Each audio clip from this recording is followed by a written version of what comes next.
Ayaw mo ng motorsiklo made in China. Sa Big Four naman ng Japan, kulang ang iyong pera. Eh di dito na tayo sa motor na made in India.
Riders, isa na naman pong bagong motorsiklo na galing India ang i-review natin ngayong araw.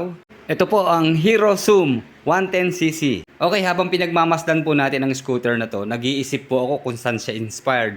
Pero wala po, mukhang unique design po ito ng India Motorcycles. Pero sa biglaang tingin ko po, parang nakakahawig siya ng Honda Beat 110, di ba?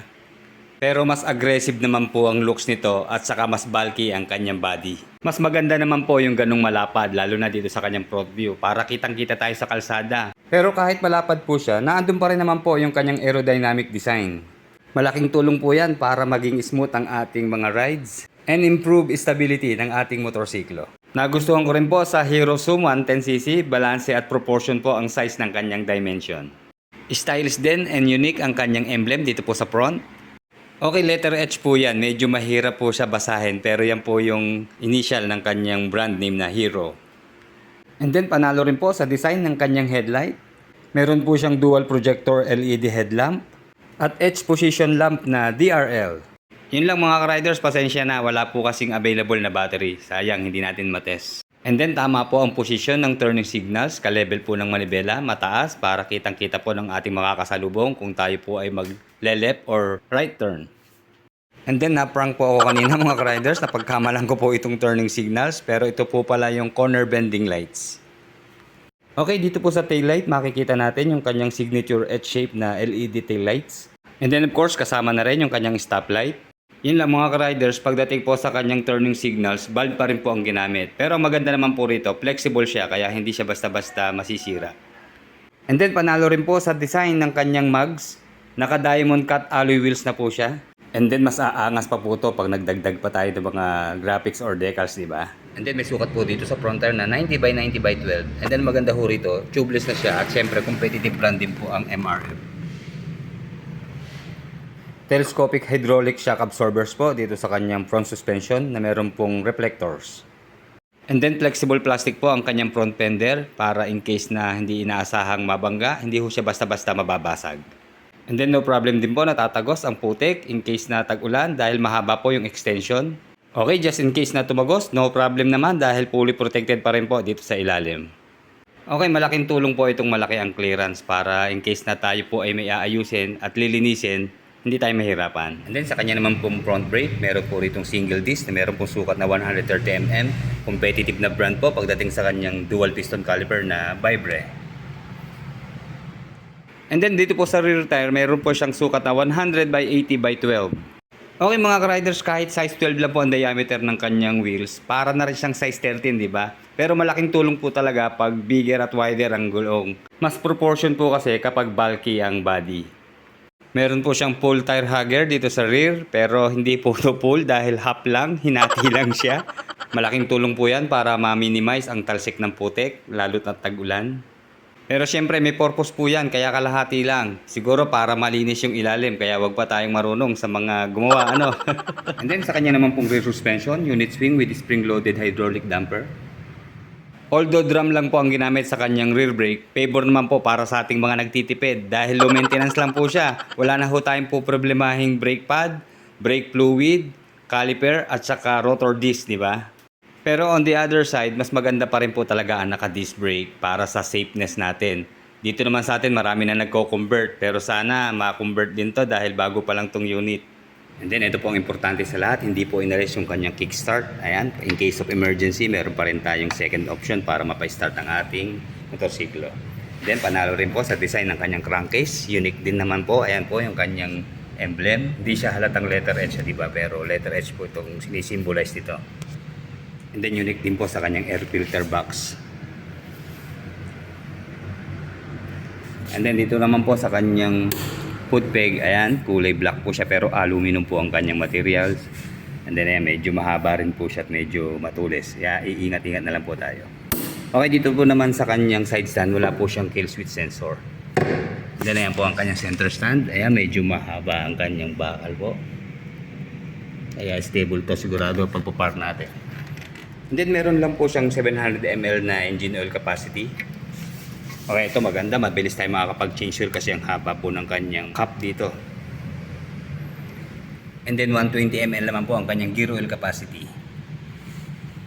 Okay, napunan ko lang mga ka-riders, wala na pala siyang mga decals. Basta ang nakalagay lang po dito sa kanyang side profile, yung kanyang model name na Zoom X-Tech na very premium at decent ang kanyang design. Okay, ito pong X-Tech, isa po ito sa kanyang special features na ang katumbas po nito dun sa ibang motorsiklo ay yung pong idling stop or yung start and stop system. Okay, sa kanya naman pong footboard, no problem po dahil hindi dito nakalagay ang battery, kaya in case na mapalaban tayo sa baha, medyo safe ang ating battery. Ayan, malapad din naman po yung kanyang matting. At ayan, hindi na natin kailangan bumili pa ng extra matting dahil magaspang na po yung kanyang floorboard dito.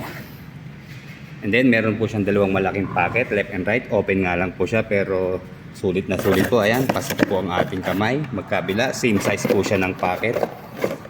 And then wala po akong nakikita ritong utility hook pero pwede ho tayong maglagay. Ayan, may abang. Dahil dito naman po sa ilalim ng upuan, meron pa siyang extra utility hook. And then mapapagkamalan niyo pong charging port ng isang to pero hindi to, nakaabang lang po ito ha. Ang charging port niya po dito sa ilalim, ayan. USB ready na naman po siya.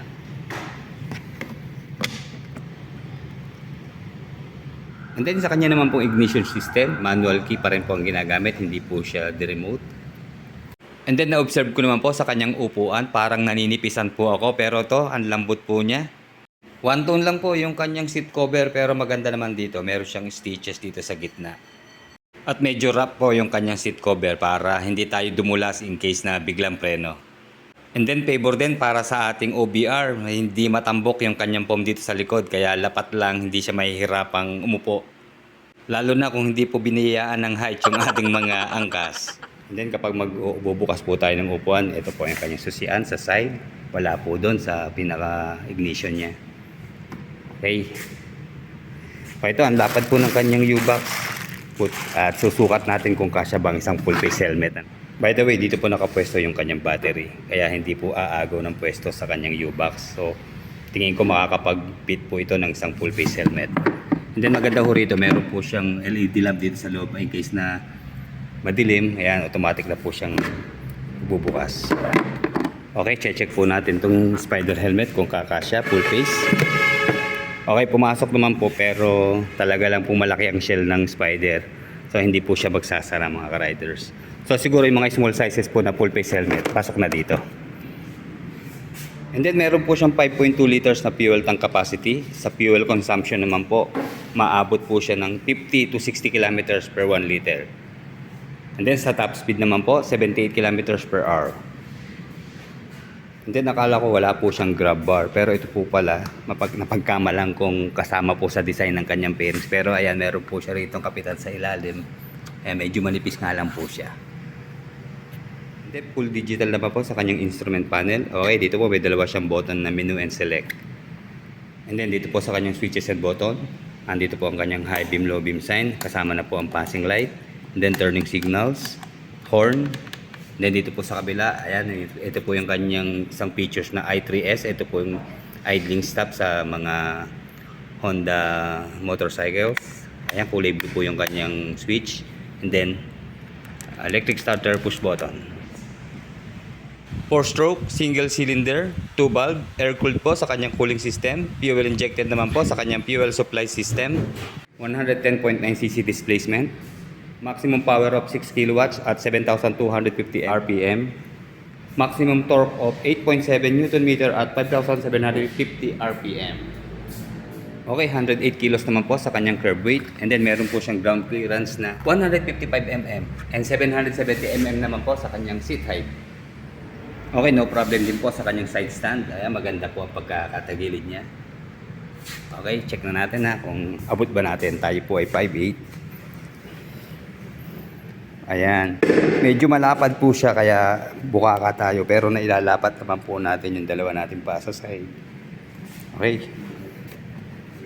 Ayan, una kong naramdaman yung kanyang malambot na upuan. Kaya sigurado magiging komportable po tayo dito.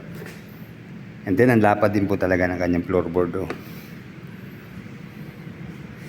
Kaya napaka-komportable po niya. Then, yun lang medyo, sana nag-upright position pa yung kanyang manibela. Tinaas-taas pa ng konti. Pero, dito naman, eksakto lang sa ating hita yung kanyang mga handle grip. Okay? Wala naman siyang bar end na maliit lang. Pero, komportable naman po. At malayo yung ating makaka-play yung ating tuhod at mahaba pa yung kanyang distansya. Okay, test natin yung kanyang rear brake. Okay, ito po yung drum. Medyo malalim po siya. Oh. I-adjust talaga po. Pero very responsive naman po siya. Then sa kanya pong disc brake na front. Ayun, ito half press lang po yan. Kapit agad siya. And then yung kanya naman pong single-sided shock. Test natin.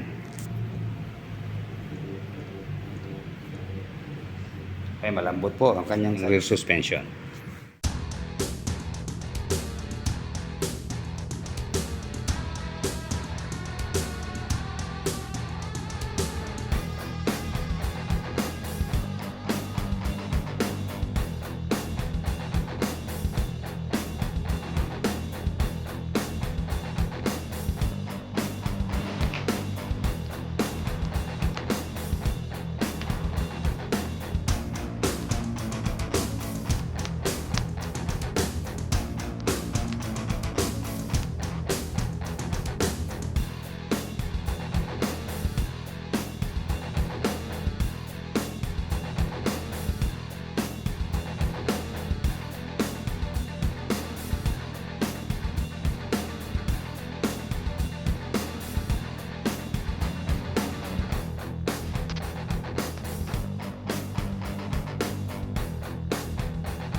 Para po sa iba pang detalye ng Hero Zoom 110cc, dito po si Sir Jim Batallones, ang OIC po dito sa R3 San Pablo. Sir, good morning. Yan, good morning po sa ating mga followers. Yan, followers po ni Kuya Jun. Ayan.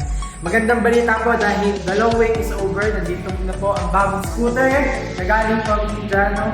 Ito po si Zoom, Hero Zoom. Si Hero Zoom po ay may 5 color variant, which is ito nga po yung black, white, red, orange, at saka blue, yung remaining po kulay niya. So mga gusto pong mag-avail nito, we accept credit card, bank PO, financing, and cash. Ayan. So yung mga kapwa ko riders na mahilig ma-scooter na hindi ganong malaki yung budget nila, tamang-tama po sa inyo ang unit na to. Kasi napakababa lang po ng price na for only 69,900 makukuha niyo na po ang unit na to. Dito lang po yan sa Archway San Pablo. Located at Barangay San Antonio 2, San Pablo City, Laguna. In front of Sanera, along the way lang po. Ayan. Maraming po salamat sa inyo, guys. Thank you. Thank you.